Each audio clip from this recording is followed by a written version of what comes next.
বন্ধুরা, আজকে আমার KG10 জাম, থাই কিং KG10 অনেক কিছু বলে, তো দুটো পরিণত হয়েছে, সেটা হারভেস্টিং করার চেষ্টা করছি ক্যামেরার সামনে।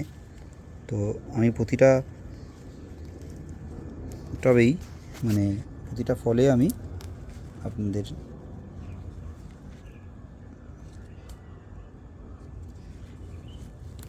এই ব্যাগ লাগিয়ে দিয়ে থাকি। তার কারণ জামটা হয়তো কিনতে গেলে অনেক কম টাকায় পাওয়া যাবে, কিন্তু নিজে যখন আমি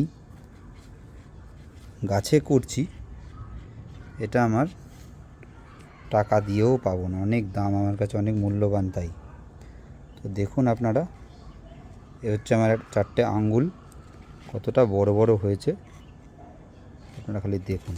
একটা দুটো পরিণত হয়েছে, দুটো আজকে পারলাম। দেখুন, KG10 জাম হারভেস্টিং করলাম। এক একটা জাম দুটো কর প্রায় 1.5 ইঞ্চির ওপরে লম্বা। তো এটা ডিজাইন হয়েছে দেখছি একটা, এই যে কাটা। আপনাদের কেমন লাগলো একটু জানাবেন। ধন্যবাদ।